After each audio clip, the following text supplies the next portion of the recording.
Women who build. You're probably familiar with Proverbs 31, one of the greatest chapters in the Bible. Um, it is about the virtuous woman with amazing uh, character, but it also speaks of a woman who understands business. There's so many business lessons that we can derive from this woman. And we've seen it applied in some of the examples in the Bible, in the New Testament and in the Old Testament. But here is pretty much the definition. And I want us to go through it verse by verse and learn from some of the aspects of the characteristics of this woman. And I'll teach you a little bit of how us pastors interpret the Bible. So we always focus on the verbs. First of all, we focus on the action, the key, because the purpose of reading the scriptures is to apply it.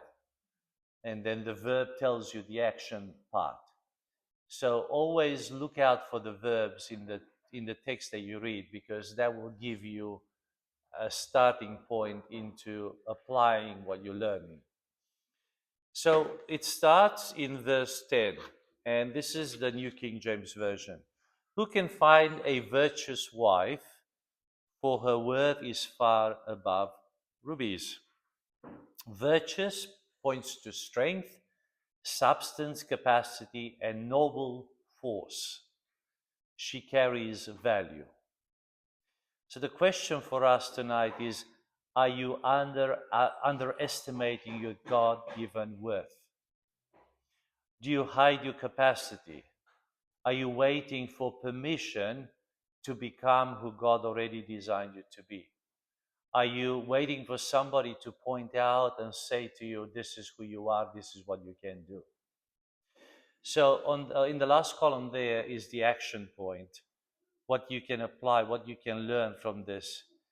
Identify the value you carry. Can you describe it in one or two words? Think about the skills that you have, the insights, the experiences, and also the burdens that God has put on your heart. What pains you when you see it? What aches you? What stirs you up? There's some things that have no value to you or very little impact, and others that really wake you up and stir something in you. Look at the problems you can solve, the people you can help, and stop thinking small about how much you are worth, because there's a print of God on you, and everyone has a value in the eyes of God, and you need to discover that and work in that, operate in that. Verse 11, so Proverbs 31, verse 11. The heart of a husband safely trusts her, so he will have no lack of gain. So trust is tied or linked to productivity. She's more than sincere, she's dependable. Her presence increases gain. Do people around you experience increase because of your stewardship, or uncertainty because of your inconsistency? It's interesting how the man trusts her. She is trustworthy to such an extent that her husband has full trust of her. And when the husband has trust in her, that means also the business world will trust her as well. So this is a good test. So become a woman who can be trusted with money, trusted with clients, with ideas, with deadlines and responsibility. Build that reputation for reliability, because then trust creates opportunity. People will come to you because you are trustworthy. They have somebody dependable. You know, the biggest question in business that we need to ask ourselves is this. I was sitting in a master class on a panel with a very successful businessman in Europe who sold his company to Nestle. So Nestle bought him out. He was making wafers, sweet wafers. Uh, and in this panel, he got asked from the audience, what is the most important question in business? And without hesitation, he said, the most important question is in business is with whom? With whom? Who do you do business with? Is there trust? Is there connection? Is there covenant? Or is it just for a season? You know, businesses very rarely go sour. They go sour because of relationship with suppliers, with partners, with clients, with something happens from human to human. A business around you or one of your suppliers may have issues, or one of your clients is not paying you. And it's usually the machines won't send you bankrupt. You know, the computers won't send you bankrupt. It's the people that you have as clients, as suppliers, as business partners, as employees, as managers. That's where it all falls down. That's why the trust element is so powerful. Verse 12, she does him good and not evil all the days of her life. So she adds value consistently, not only occasionally. She does him good. How many times you want to do your husband a bit of evil or your wife? I'll sort him out, you know. No, she does him good all the time, right? And this is not about mood driven contribution. This is covenantal faithfulness. I will do good no matter what. This is my contribution. So the question is, are you stable enough to build anything lasting? Or are you still being ruled by emotions, reactions, and inconsistency? So the key for us is to build a rhythm of daily output. We need to choose regular actions we will do weekly in our business that create consistent value regardless of how we feel. Basically, if you're a mother, you show up as a mother no matter what. You're consistent. So, you know what I mean? You still, that baby needs to be fed, you know? It needs to be changed. You'll do it, you know? That's why it's sometimes good to do something, to have um, as part of your work or ministry, something that you almost have to do daily because it creates a healthy rhythm. So I do a daily podcast, daily prayer with Natanael, Costea. And that is a lot of commitment. So, you know, the kids see me at night editing the video, editing the audio, exporting it, uploading it, doing the thumbnail, doing Canva, going to this, you know. It takes time, it takes energy. And every night, you know, I prepare. Sometimes I schedule 2, 3, 5 if I can in advance. Like tonight's already scheduled from last night, but tomorrow I have to record and do it again. So it's we are at episode 103, so we are at day 103 of this year. So you know, it just carries on. So it's healthy for me because it keeps me on my tippy toes, and it tells me this is something that you need to do. I can't take a day off. Do you know what I mean? Not that I couldn't, I could, but if I would let people down. You know, all the hard work. If I do 364 days and then I don't do the 365, I lost all credibility. You know what I'm saying? So lock yourself in something daily where you have to show up no matter what, because that aligns other bits and pieces in your life. You know, when we relax, that's when we fall behind. Verse 13. She seeks wool and flax and willingly works with her hands. I love this verb, seeks. She seeks. She is searching. She is looking. She doesn't wait passively. She's inquiring. She is on the lookout. She looks for resources, materials, opportunities. She works willingly, which means she is not allergic to effort. Are you waiting for doors to open while neglecting to search, source, and build? You know how many times we put an ad there on Marketplace or Facebook or somewhere or Google Ads, and we wait for clients to come to us. No, we got to get out. You know, we got to meet with people. We got to network. We got to be always in the market. If you're in the marketplace as a business, you've got to physically be in the marketplace yourself. You can't hide behind a screen. Actively look for opportunities, suppliers, tools, ideas. Research your field, improve your offer, build with your hands. Business growth begins with initiative. Have initiative. Search. Now with the help of AI, you have so many things you can search on. You can do research in an instant. Before, you would have had to go to a library, to go to the Bureau of Stats, their website, download this, buy this. You would have to buy, books and, you know, softwares to analyze this sort of stuff, to do that analysis. Or go to conferences, expensive conference, pay $5,000 to sit for 3 days and listen to experts. All that is now both available on YouTube. AI now searches YouTube content as well. So you can actually say, take me to a video on this topic, or who are the experts on this topic. So they don't just search text anymore. That's how advanced, and that is all available for us today. Page number 2, verse 14. She is like the merchant ships. She brings her food from afar. I thought, why wouldn't she just shop locally, IGA? But look, she thinks beyond her immediate environment. She sources strategically and is willing to go beyond local limitations. This woman is not trapped by what is near. As your business mindset becomes too small, too familiar, too local, too comfortable, broaden your horizon. Look beyond your immediate circle for better suppliers, wider markets, strategic partnerships, online opportunities.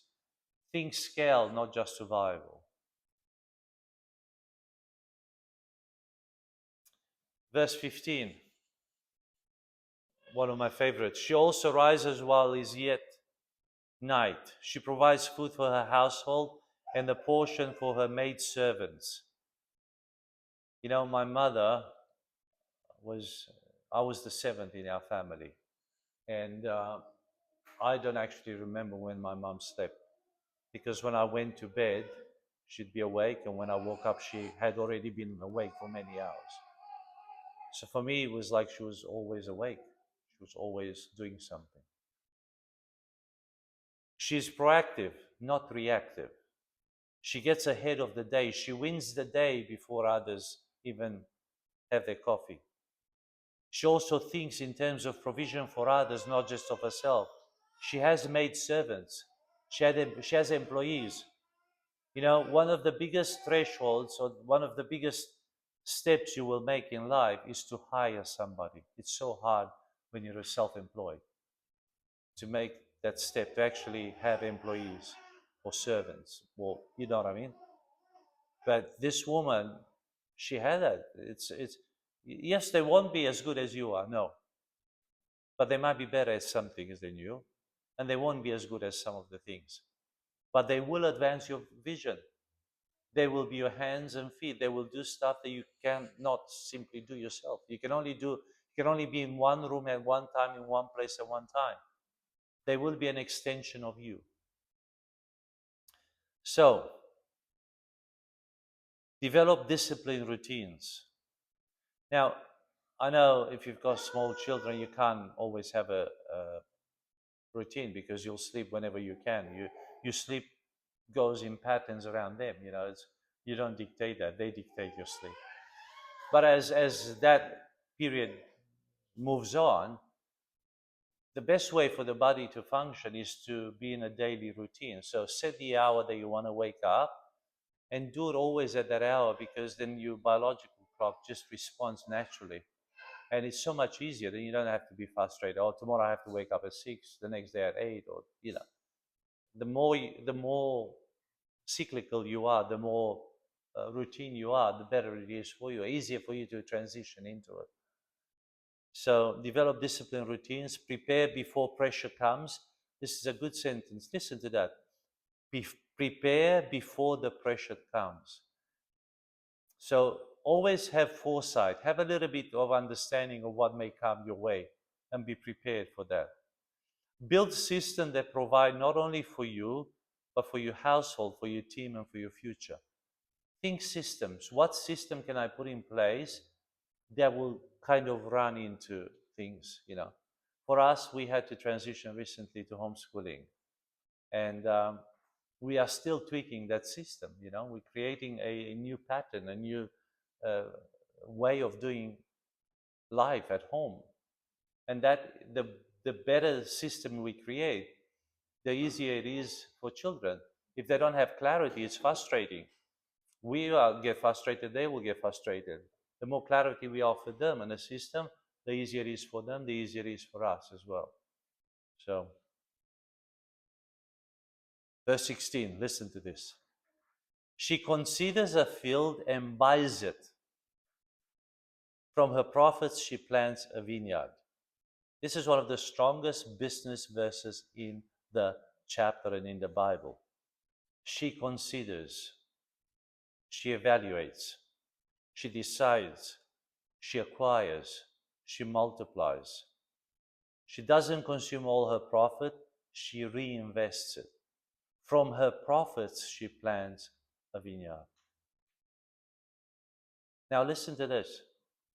She considers a field and buys it. When's the last, how many women do you know that have bought property or land? It's very rare. It's in the Bible, you see it.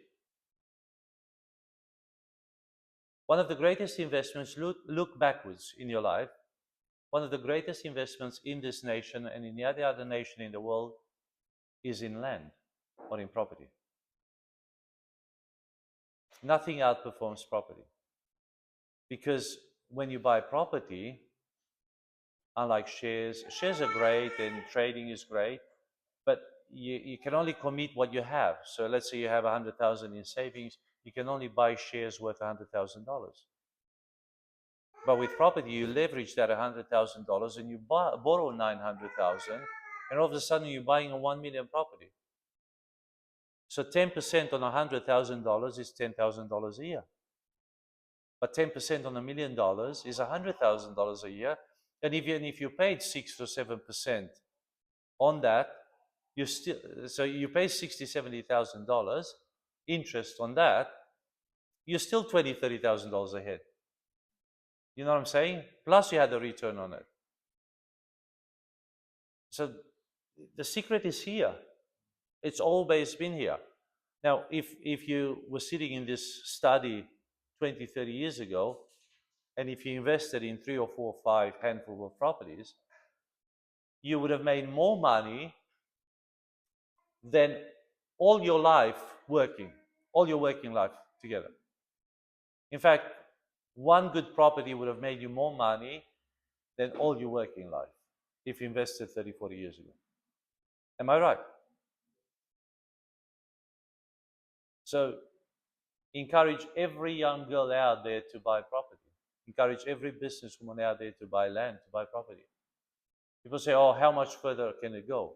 Well, we said that 20 years ago, didn't we? It's still going, eh? So the secret is here. She evaluates, she decides, she acquires, and then from her profits, she plants a vineyard. She invests, she multiplies. You see the stewardship power of this woman. Now, I know this is very confrontational. It is for me as well when you look at this and you say, oh, but I'm not that. I could never be that. But these are lessons. It's not too late for us to learn these lessons. The Bible convicts, the Bible shocks us. It's not always comfortable, but it's good for us. It's actually healthy for us to look at that and learn from scriptures. So the question here is, are you merely earning and spending, or are you thinking like an investor and builder? Because a lot of the times we just survive, we just spend. Oh, I've made this, I can spend this. We budget. Well, we budget to spend what we've had. Study opportunities carefully. Make wise decisions. Do the math. I keep saying to people, remember my saying, do the math, work it out. Put it black, it gives you clarity. We had a meeting today with a lady, my wife and I, and she was trying to decide whether she renovates uh, her house, or she builds a new one, demolishes and builds. And I was trying to explain to her that the most clarity you will gain is if you do the math. If you put it on paper, be very bold, very honest, and look at the figures. And the figures will tell you which one is worth. And I said, data beats emotion any day. Once you look at the figures will tell you if it's worth it or not. Of course, you won't be 100% right with the figures, but at least you have a compass heading, you have clarity. And I said, then you can make the wise decision. Otherwise, it's wishing, it's dreaming. Oh, I wish it's going to do this. I hope it's going to do this. Well, then no action. And they've been sitting on the fence now for what, 3 or 4 years? 2 years. 2 years. That they are at least $500,000 behind. They lost at least $500,000 in that opportunity because they didn't make a decision. Prices went up, construction costs went up, because so the capacity to consider and decide and make the move is very, very powerful. So the idea here is to multiply. That's the apostolic commission, is to multiply. Verse 17, she girds herself with strength and strengthens her arms. Girds, she surrounds herself with. She doesn't wait to become strong accidentally. She prepares herself. Capacity is developed intentionally. Do we pray for increase while neglecting the strength required to carry that increase? So we always ask God, give me more. But do we ask God, increase my capacity to handle more? Because more means more problems, more headache, more bad clients, more bad debts, more hours. So you have to develop yourself to handle that pressure that comes. Strengthen yourself spiritually. So don't neglect your time with the Lord. Mentally, keep your sanity. Emotionally, fill in that emotional gap. Practically, invest in learning, resilience, health, confidence, and skill development. Capacity precedes enlargement. As you enlarge, as your wineskin becomes bigger, new wine is being poured into it.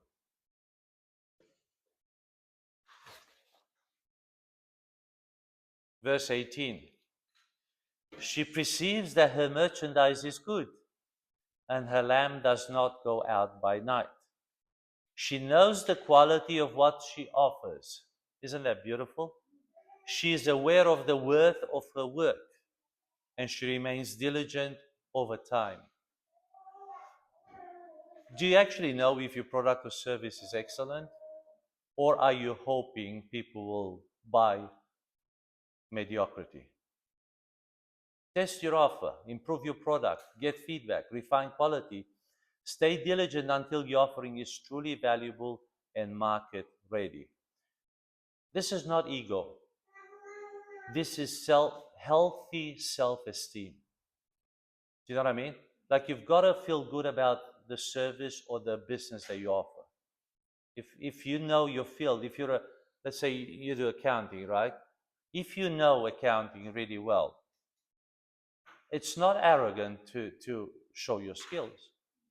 If you're a great piano teacher, to teach and to tell people about the service you offer, that's not arrogance. That's excellence. People need that. In fact, people need you to show up in your best form, the best experts. I mean, if you were to hire somebody for your child, you'd want the best teacher. You'd want the best, presenter, the best. We want the best in the best. Well, we have to become that best. We have to become that best. So don't settle for less. Verse 19, she stretches out her hands to the distaff, and her hands hold the spindle. So this shows that she's hands-on. She's actually doing something. She's not too important to work. There is dignity in execution. She doesn't mind putting her hand on the plow. Do you want outcomes without process, visibility, or without labor, or influence without craftsmanship? We don't hone enough our skills. We get over the surface, and then we want people to pay us. Well, they will pay us, but then they'll pay us a little. They'll pay you more and more as your craft becomes better. Learn the actual work of your business. Know the process, the systems, the product, and the customer experience. Excellence is built in the details. Only then can you multiply, then you scale up, because you know every step of that process.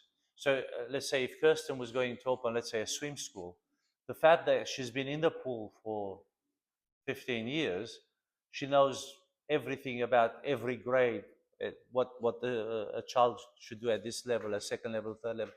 And then she knows all the challenges. She knows how to deal with children that misbehave. She knows how to deal with medical issues. She just understands. She has, because she's been hands-on. No one drowned on her watch, right? So, uh, but then if you were to open a school, you don't just know the concepts from a book. You were hands-on, so now you can develop a system that is good, that is healthy. You can reproduce yourself, you can multiply, you can scale up, and you could have 6 girls in the pool doing exactly what you were doing. But if you hadn't gone through the process, if you said, let's say, to the school that you, let's say, work for, I'll only do levels 1 and 2, I don't want to touch level 3 onwards, then you could never skill up, and you could never multiply, you could never run the school yourself. You know what I mean?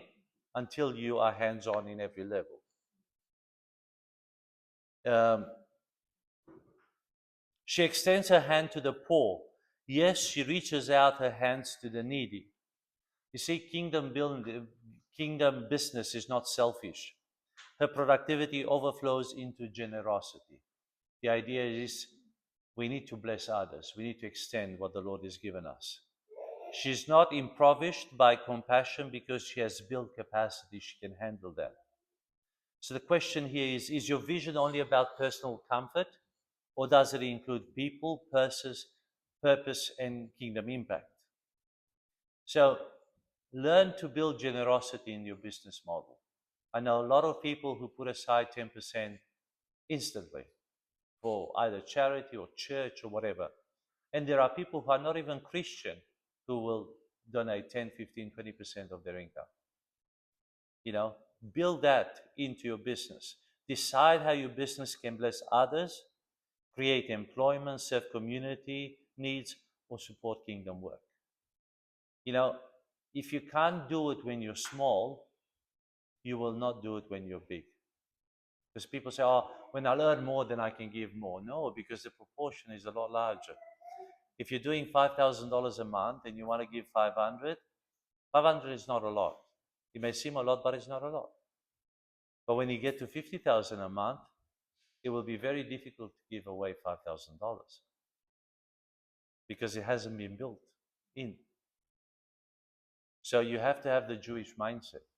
So to the Jew, when all of them tithe, or most of them, and because their mindset is this: I work with God and I get to keep 90%.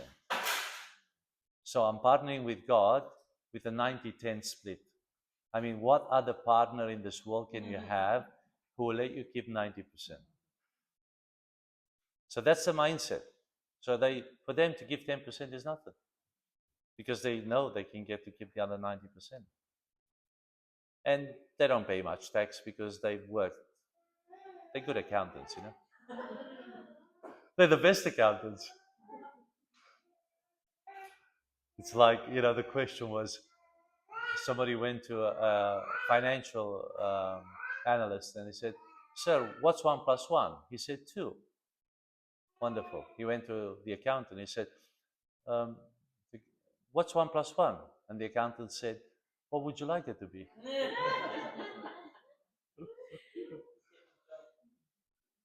So, she's not afraid of snow for her household, for all her household is clothed with scarlet. You see, she prepares for difficult seasons. In Australia, people don't prepare for rainy days. Most people live from paycheck to paycheck. In fact, most people are behind in payments. They're always a month or two behind. They're paying the credit card. You know, in Australia, over 90% of people who use credit cards, they never get on top of them. You know, they just hardly make the payments, so they don't pay interest. But almost half of them pay interest on the credit card. That's because they're between 30 and 60 days behind with that whatever limit they have, 10, 15, $20,000. And that's sad. That's sad because if something happens, that's it. They can't do anything. They depend on that monthly income, weekly income, and everything. And these days, you know what's sad? It's almost like you don't own anything. Your house is mortgaged, your car is on a payment lease, you know. Even you don't even own the software you use. It's all on subscription. If you don't pay next month, you can't use Microsoft Word. It's like it's bad. You can't listen to Spotify. You can't watch a movie on Netflix. You can't make a phone call. We are leased out. You realize you don't own almost anything. It's communism in business, really. At least, 10 years ago, you paid $2,000 for an MIOB software, but it was yours, and for the next 20 years, you could use it. You own nothing now. Nothing. Even your life is leased out, kind of thing. So, prepare for difficult seasons.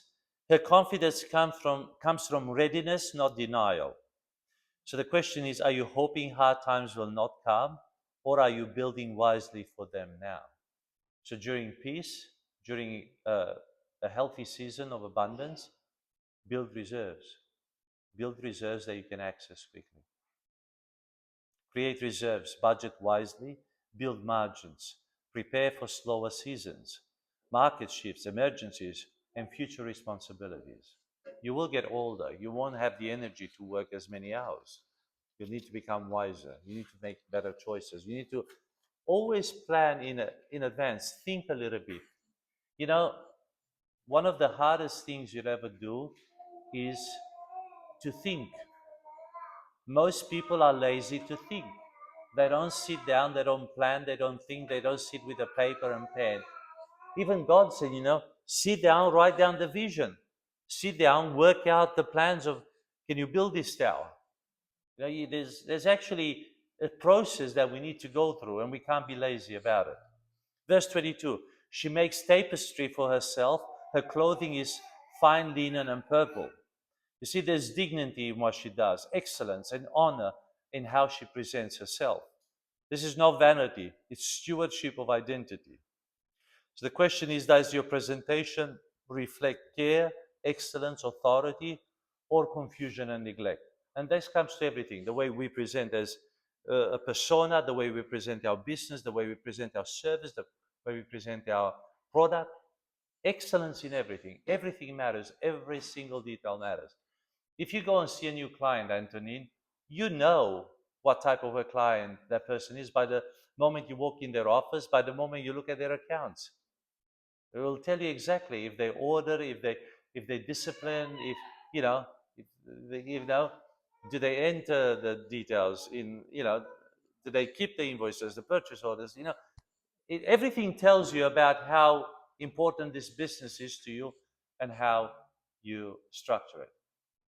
When the boys were working on our property while we were developing it, I taught them a concept, and I said to them, what's the difference between a bush and a garden? And they would say, oh, I don't know, boss. I said, think about it. So I don't know. I said, the difference between a bush and a garden is order. Order. I said, wherever you work, I want to see order. I want to see the tools ordered. I don't want chaos. Chaos wastes time, brings confusion, wastes your energy. You know, it consumes you. It eats at you. The more organized you are, the more structured you are. Plan your day the day before. I say to people, otherwise it's all in your head. Get into a habit to write things down what you will do tomorrow or the days ahead. And just plan it, because it's so much easier. Then you get up in the morning, your to-do list is there or whatever it is. It just simplifies things. Write it down, you know. So improve your presentation, improve your branding, communication, professionalism. How you present yourself and your business affects trust and perceived value. You know, have that little makeup kit in your handbag, whatever it is. You know what I mean? Just it doesn't take much. You know, it does not take much. Uh, the hair for us, it's a lot. For me, it's very easy, and I shouldn't speak about it. But one of the first things people notice, especially when it comes to women, is their hair. You know, you can't have a bad hair day in business, in the sense, kind of thing. You know what I mean? Like people notice that. It's one of the things that people you cannot notice it because that's what you're looking at. You know, that's the first thing you see. You see the face and you see the hair. So they've done research. You know, just simple, basic makeup. It it actually positions you on a higher pedestal. But not only that, it gives you the confidence because you feel more presentable. You know, so it's tiny little margins that help you so much. For boys, it's different. So I say to the guys, don't put makeup on. You know what I mean? Don't comb your hair. But what you do is, find a park or something and go and do 40, 50 push-ups. And all of a sudden, you know, your shoulders are broader. You stand up differently. Your posture changes. You walk with confidence. You know, just go somewhere and do some push-ups, and immediately everything changes. Your muscles flex up. The suit sits on you. Everything. The way you walk changes. Such a simple thing, but most of these executives have little things like that, little practices that make massive, massive difference in the business world. And it's biblical, she's ready. So people want to see that you are ready when you show up in that business, you know. Verse 23, her husband is known in the gates when he sits among the elders of the land. So her life contributes to a wider honor and influence. She strengthens the ecosystem around her. So, does your life lift the people around you, or do you create drag on every relationship and assignment? So, build in a way that strengthens your family, strengthens your team, your leaders, and your community. Healthy business increases influence beyond the owner. So the way you relate to your husband, the way you relate to your children, the way you relate to your community, the way you relate in every area, people watch you. It tells you. You want to be, you want to work with people who understand honor, and they give honor and they receive honor. If they always whinge about their loved ones or their children or their husband or their wife, it's like, man, I don't want to deal with this sort of person. You know what I mean? It's like, you know, is he that bad or is she that bad, or you just can't see the good in that person, you know? So, in Christian circles, it's very rare you will hear a pastor talk evil about another pastor, even if they don't like each other. At least they honor each other, it's very rare. And again, so many times as a pastor, they pull my tongue and they want me to say things about other pastors. They go, but how? Surely he's not like that, or surely she does this, or surely I've seen it. And then they start gossiping, and I'm saying, look, I don't think it's that bad. I think it's, you these are your lenses. I don't think, I think that's a perceived reality. It's not a true, picture of who that person is. And they're actually pulling my tongue. They want me to say something evil about that person, you know. And we shouldn't, never criticize your wife, never criticize your husband. Don't talk bad about them. It affects. I remember I was in Belgium once. I was preaching in this massive church, about 800 people. I was crazy enough to actually stand and worship as well. So we were doing items with my wife. We were traveling the world raising funds for missions in Indonesia and throughout the world. And we were visiting churches. So I would preach, present the mission, and we would sing some items, right? And this guy came to me after the service and he said, Pastor, I want to tell you something. I said, what is it? He said, your sermon did not impress me. I said, okay, I'm thinking, all right, I can handle this. I'm a big boy. He said, you're singing not even that much, It's like, I said, okay. He said, but the way you communicated with your wife, just eye to eye, just non-verbal communication, he said, that did it for me. That demonstrated who you are, who your wife is, and who you are as a person. And he said, that spoke to me more than your singing and more than your preaching and more than all the mission work you've done. So just the way that I was communicating with my wife non-verbally from the pulpit and, as we were interacting during the service, that clinched the deal in that relationship. People watch us. When you're a person of influence, people will watch you. You're on the stage. And even if you don't have that influence, at least your children watch you. Your grandkids watch you. Your neighbors watch you. The immediate circle watches you. The other employees, your colleagues watch you. Your clients watch you. Massive, massive opportunity. The greatest testimony of who God is at the moment in the world is the family unit, the husband and wife. When you can show the world how a Christian family ought to be, that's one of the greatest testimonies of Christ-likeness. So know about that. Verse 24, she makes linen garments and sells them and supplies sashes for the merchants. Look at this. She produces and she sells. This is commerce. She is not ashamed of trade. She's not ashamed of selling. She has a product, a market, and a distribution. Are you calling something a business that never actually sells? There's people who say, I've got a business, but they don't actually sell anything. They've got a hobby. Everybody sells something. Selling is not evil. Buying is not evil, right? You bought stuff today because somebody was selling it. And you thank God that, how wonderful is that Nyako could stop at Marco's Pizza and grab 5 pizzas for us. It's wonderful, isn't it? We live in a world where buying and selling is excellent. So business is good. It's healthy. So make your offer clear, sell confidently, build channels to market, and move from idea to invoice. Revenue matters. You need to earn. You need to sell.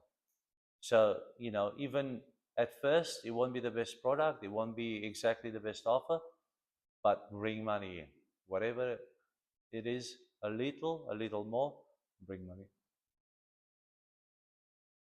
Verse 25, strength and honor are her clothing. She shall rejoice in time to come. One other translation says, she can laugh at the days to come. I love that verse. Her future confidence is rooted in the present strength and honor. She can smile at tomorrow because she has built wisely today. How many women can laugh at tomorrow? What a powerful attitude. If the future frightens you, is it because you have not yet prepared for it? You should prepare for curveballs in the future. Build long term. Develop a business that gives you future confidence. Honor, discipline, and wise planning. Reduce fear about what lies ahead.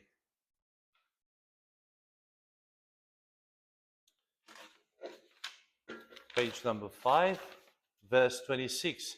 She opens her mouth with wisdom, and on her tongue is the law of kindness. Her words carry wisdom and grace. That is powerful. Jesus had words of grace. She is not reckless with speech. In business, words build culture, trust, brand, and relationships. Learn communication. Does your communication build people and credibility or damage both? Speak wisely to clients, family, staff, and partners. Develop clarity. Don't let your guard down. Develop your kindness, authority in communication. Your mouth is part of your business strategy. And we know that life and death is in the power of your tongue. Verse 27, she watches over the ways of her household and does not eat the bread of idleness. You see, she is watchful, she guards, she pays attention. She doesn't drift into laziness. Are you truly watching what is happening in your life and in your business? Are you avoiding reality while calling it faith? Some Christians say, we live by faith in this season. But It can be just laziness. People don't want to do the hard work. So monitor what matters: cash flow, customer experience, family well-being, team performance, habits, systems. Watchfulness protects growth. When we were running a business, there was times when I would have to do the cash flow daily. I mean, weekly was a common practice, but daily, yes, it was so tight where we would have to manage cash flow daily. And it's hard work.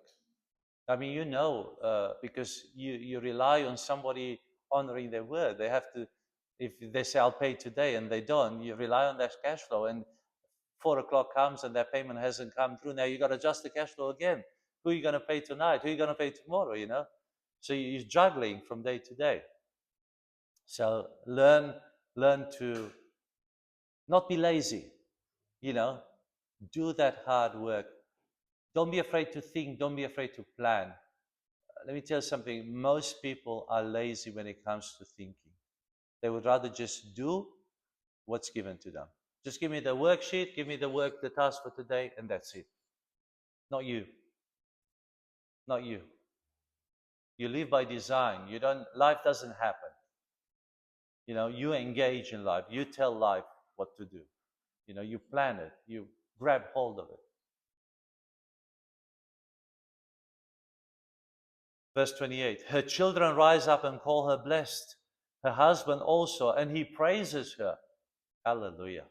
Tell your husband to read that verse over and over again and to memorize it. Her fruit speaks. Those closest to her see the impact of her life. True success is visible at home, not only on a platform. So is your ambition blessing your household or costing them too much? Are you sacrificing your household for your career? And that's what the world sells at the moment. It's very interesting. My son said, Dad, why are there childcare centers at every corner? I said, because the government subsidizes it. What's that subsidizes? I said, the government pays for parents to take their children for childcare. He said, why would the government pay parents to take the children there? I said, so the parents can work and pay taxes and earn more money and spend more money. I mean, childcare, it seems like a great Western idea, but it's so evil. Absolutely evil. I mean, you take babies from the mother's arms and stuff them into a care sponsored by government, and then children, and the bond between mother and child doesn't form well. And it's all, to have, so the women can have careers. At what expense? Those 2-3 years, those forming years, you can never recover with the child, that bond that is formed. And we've gone through a stage where we took Menora to childcare, again, because of the subsidy offer. It's such a carrot. You know what I mean? And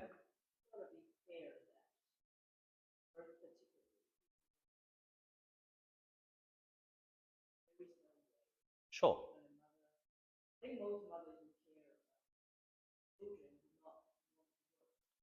Yeah, so the question then is raised, why is there an imbalance in the income system? Why do we need two incomes? Why can we not live on one income when most generations before us did, and most...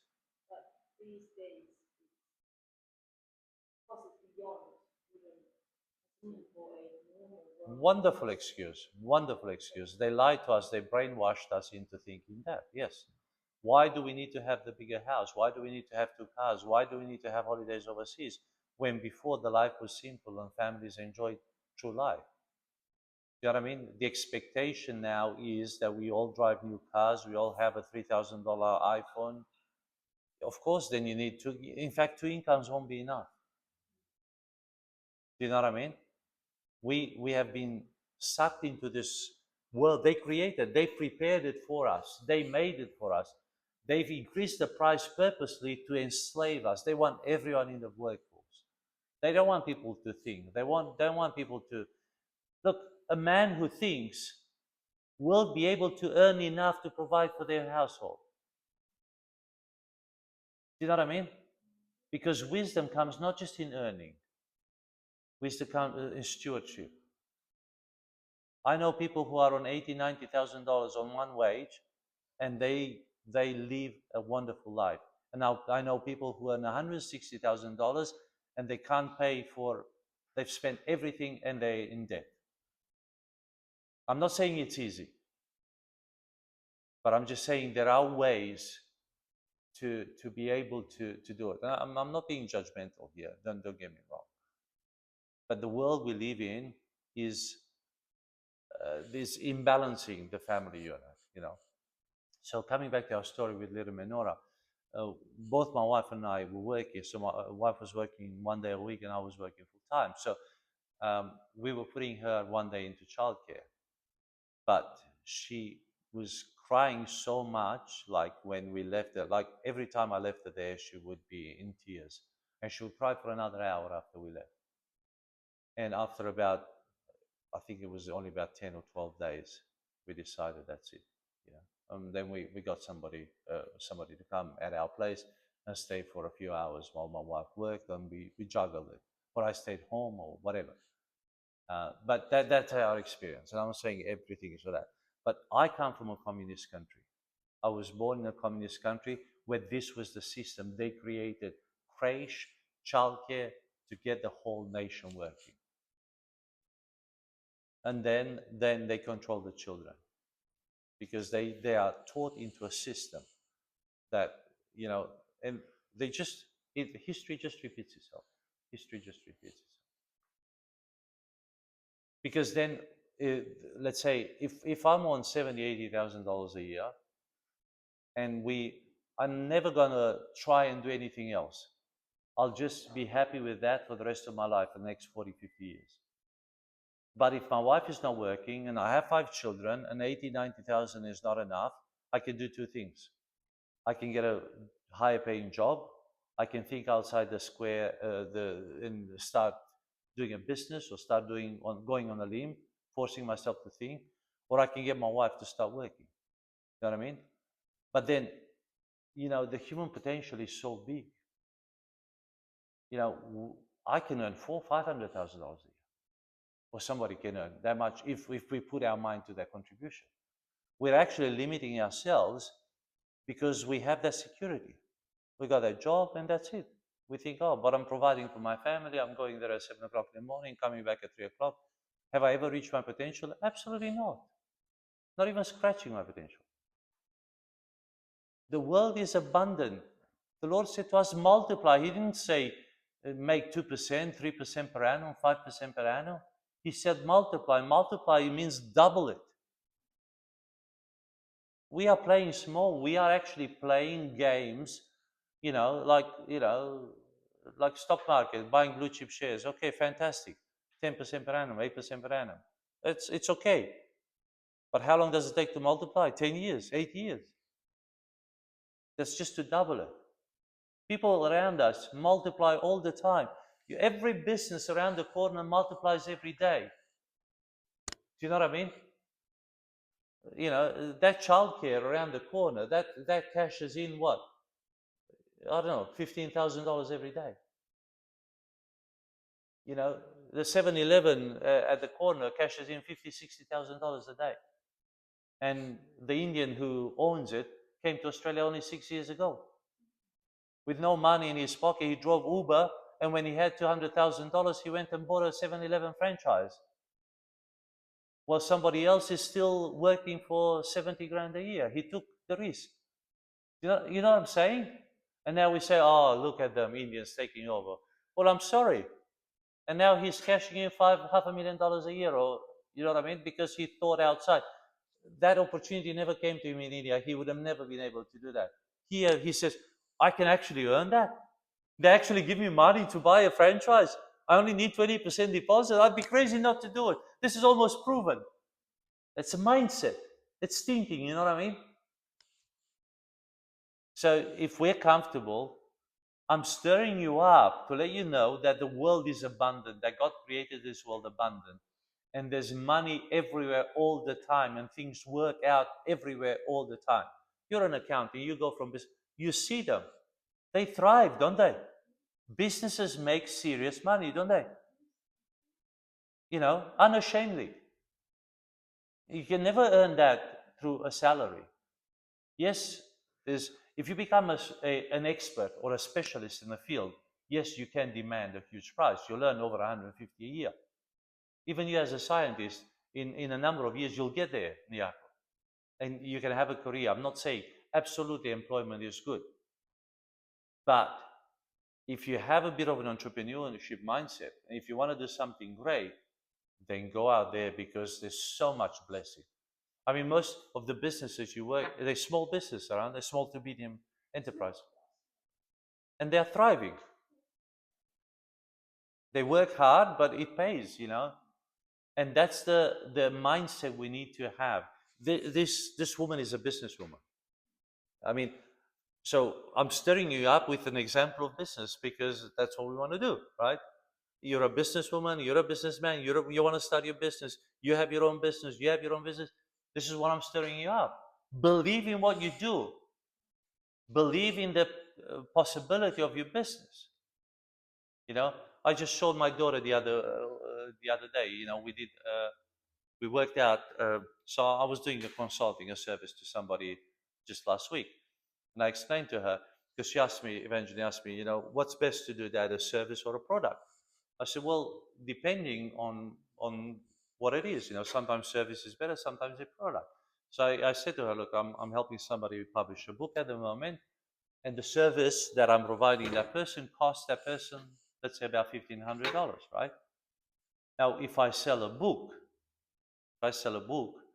and I make $10 in a book, I have to sell 150 books to make $1,500. Or I can provide service to somebody to publish their own book, and in 5 hours of that service, I can make $1,500. That's $300 an hour. You know what I'm saying? So that's the difference. So once you become good at what you do, you can demand. You're actually giving them value, because that person will never be able to publish that book. You know what I mean? So you're actually offering them a service. But behind me, it's 30 years of hard work and sweat and tears. And that's why it's easy now, but it's not easy. If she was to do that, it would take her a year to do that. And I can do it in 5 hours, because now I'm a specialist and I know the tools, and I have the right tools, and I have the right subscriptions, and I have the right know-how. But that took time, and that took energy and frustration and long hours at night, learning that software, learning how to edit, learning how to process, learning how to read between the lines, learning how to position this and that on the page, and typesetting, and you know what I mean? It doesn't happen overnight. But all that bears fruit. And then you are demanding a massive amount. But if I was never stretching myself, I would never have developed those skills. If I worked for the Bureau of Statistics, where I worked for 7 years, right? I worked for the Australian Bureau of Statistics for 7 years. And everyone said to me, it's a job for life, Natanael. Federal government, fantastic. Wearing a suit, catching the bus in, having my coffee and muffin, wearing my $500 RM Williams that took me 3 years to save, to earn, and showing off on St. George's. I mean, come on. You know what I'm saying? Earning peanuts just to show off, right? After 7 years, my boss sat me down and he said, Nathaniel, I don't think you like this job. I said, you're absolutely right. Because do you still want to do this? I said, no. He goes, why are you still here? I said, because you haven't offered me a redundancy package. He said, let me see what I can do. He said, write me an email. I wrote him an email. He gave me a redundancy package. Next year, I went into the business. In the first year, my income was 10 times was what I was earning in the Bureau of Statistics. I built a triplex. That's all I did. And that gave me 10x. Not 2x, not 1x, not 1.2x, 1.5x. I'm talking 10x, 10 times my income in the next year was what. So 7 years in the Bureau, I didn't earn, I earned in that year afterwards more than 7 years in the Bureau of Statistics. Was it a waste of time? Possibly not, because I've learned a lot. But I'm just saying, I could have still been there today and still be in a little house on Mirabuka Avenue in a 3x2 with 5 kids in bunk beds. Paid off. You know what I'm saying? And still, I'm loyal, I'll get my 40-year watch, you know. But stepping out on the limb was the best thing I've ever done. And nobody told me that. And, I wish somebody, had sat me down and stirred me up and got me angry a little bit. You should be angry with yourself tonight. But, and that's what we got to teach the new generation. We got to teach our children, you know. Uh, we're talking, Evangeline and I, we're talking now. She has to start a business. I gave her $500 capital seed because she turned 12 and she's got to come up with a business this year. So we're going to help her start up a business. Forget a job. She will employ others. That's the idea. That's the mindset she has to have. You send them to school. I mean, first thing they ask you, what's your name? Evangeline. What do you want to be when you, what job do you want to have when you grow up? That's the second thing they ask them. And if the child said, I want to be a businessman, and I say, what's wrong with you? Just get a job.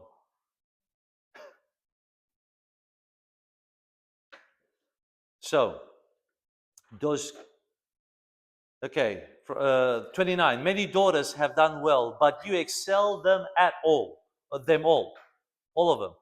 There is a place for excellence. Kingdom women are not called to mediocrity disguised as humility. Ask yourself, have you settled for doing enough to get by instead of building with distinction? Pursue excellence, improve standards. Do not compare yourself destructively, but do refuse mediocrity. Stand out through substance, not noise. Know who you are and deliver. Verse 30. Charm is deceitful and beauty is passing, but a woman who fears the Lord shall be praised.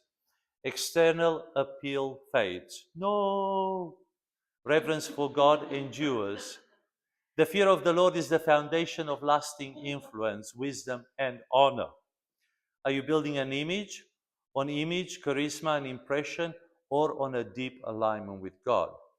Build your business on integrity. Build your business on obedience, truth, and reverence for God. Kingdom enterprise must be spiritually anchored, not merely aesthetically attractive. So, yes, business will be tough. Let me tell you something. But stand up and be truthful no matter what. In business, it's likely you will lose once or twice. You might lose your business. You may go down once, twice, 3 times in your life. But let me tell you something. You will bounce back stronger every single time. Every time you will bounce back stronger than you were before. So don't fear failure. Failure is part of the process. 31. Give her of the fruit of her hands, and let her own works praise her in the gates. Fruit deserves recognition. The work speaks publicly because it was built privately. This is legacy, impact, and visible reward. So the question is, if your works had to speak for you, what would they say? Build something real enough to speak. Let your work produce fruit, reputation, influence, and testimony. Stop living on intention alone. Build visible outcomes. Can you switch the camera off, please?